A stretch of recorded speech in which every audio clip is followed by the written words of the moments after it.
everyone. Today we will start the module 2 of PL/SQL, that is the operators and conditional control statements. I hope you all have executed the simple programs that we had done in the previous module. So we will start with the operators first. You all have studied operators in other programming languages.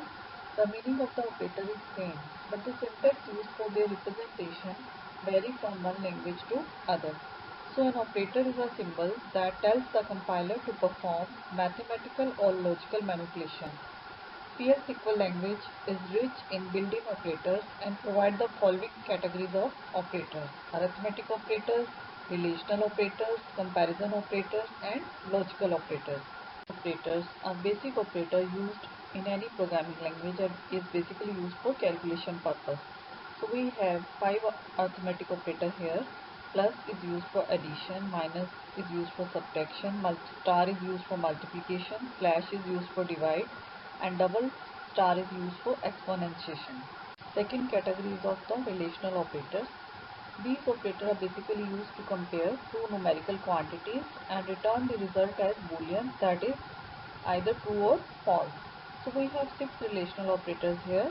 First one is equal to, which is used for comparison purpose, and second category is of not equal to. We have 3 symbols here for not equal to. Then we have greater than symbol, less than, greater than equal to, and less than equal to. These are some of the operators which we had used in SQL also, and these are like, between, in, is null, etc. Logical operators are basically used to form a compound expression by combining 2 or more simple expressions, and these are and, or, and not. Now the operator precedence specifies the order in which various operations are carried out. So this is the precedence chart. So we can see that exponentiation operator has the highest precedence of all the operators, and then we have unary, plus and minus, multiplication, division, and addition, subtraction, and concatenation, then comparison, and not, and or. So logical operator has the lowest precedence of all. So after learning the various operators used in PL/SQL, we will see how a simple operation of addition can be performed. So after connecting into server, first of all we will write set server output on statement on SQL prompt, and then we will start writing our program. So first statement will be the declare, which starts the declaration section. In declaration section we will declare the variables. Here we are using 3 variables. We are adding the value of A and B, and the result is stored in C. After the declare section we have used one statement as a comment, which is starting with the double hyphen. So A integer assignment operator, then %A. This statement is basically used to input the value of A. Similarly, we will input the value of B, and in the begin section we will write the statement to add A and B into C. So after addition we will print the value through dbms_output.put_line. It is a predefined package which is used to display the output. Here we concatenate 2 strings using the concatenation operator. So sum of concatenation A, concatenation operator, and concatenation operator B is C. So we will end this program with the end statement followed by the semicolon, and then we will run this program by writing slash. So on the right hand side you can see the output of the program. So this is how we can run our program using various kind of operators. So you know how to implement simple programs. So this is the list of programs. You are required to implement these programs and also write down these programs in your practical file. Area and circumference of a circle, volume of a sphere, area of a rectangle, to find simple interest, and to find the volume of a cone. So you all know the 3 basic programming constructs are sequence, selection, and iteration. Sequence, in which statements are performed one after another, that you have already done in the previous example. And second is the selection, which is also known as conditional control statements. And third one is iteration, that is uses the looping concept. So next we will move to how selection or conditional control statements are executed. So in the conditional control structure, you can control the execution of your program depending on a condition. So statements in the program are not executed in a sequence, rather one or other group of statements are executed depending upon the evaluation of a condition.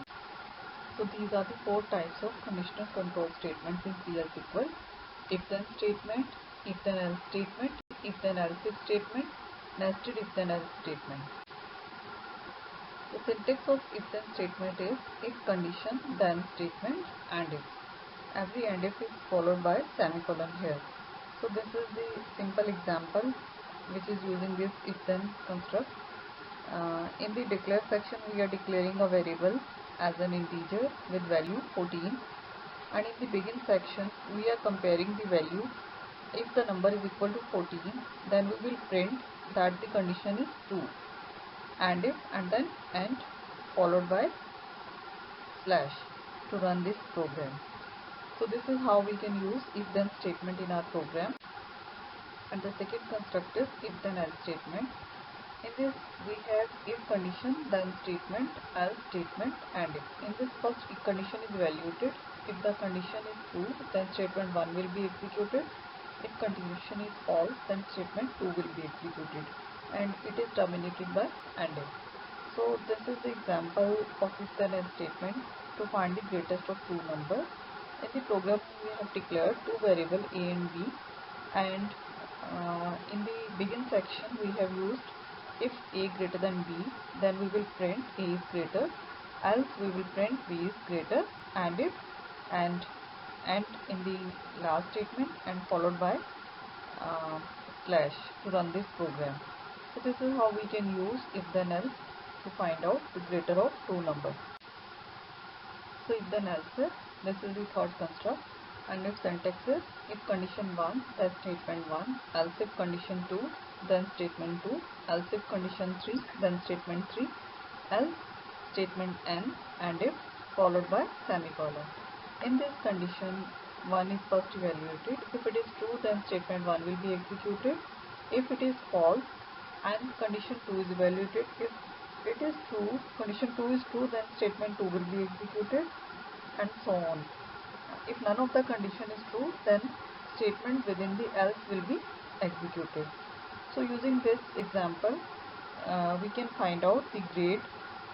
For example, we have declared a variable result as a value second, and in the begin section we have used this if statement. If result is equal to distinction, then print first class with distinction, else if result is equal to first, then print first class, else if result equal to second, then print second class, else if result is equal to third, then print third class, else print fail, and if, and followed by slash to run this program. So this is how we can use if then else if statement. One if statement can be nested within the another if statement. So this is the syntax for nested if then else statement. If condition 1, then statement 1, else if condition 2, then statement 2, else if condition 3, then statement 3, and if, and then and if.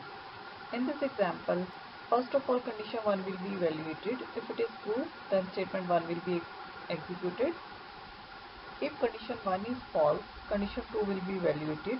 If it is true, then statement 2 will be executed. If condition 1 and 2 both are false, then condition 3 will be evaluated. If condition 3 is true, then statement 3 will be executed. So using this we can find the greatest of three numbers. So we are given a, b and c, three variables as value 10, 15 and 20. So in the begin section, first we will compare a with b and then a with c. If both these statements are true, it means the value of a is greatest, and else it means if a greater than c is false. So according to this statement, c is greater than a and a is greater than b. So that means c is greatest. So when we will move to the else part of first if statement, that is b greater than a, then we will compare b with c. If b greater than a and c, it means b is greatest. If this if is false, that means c greater than b and b greater than a, that means c is greatest. So this is how we can calculate the greatest of three number using nested if then else statement. And also write these program in your practical file to check a number to be odd or even, greatest of three numbers to find the grade of the student using if then else statement. In case of any query, you can contact me on my email address. So thank you.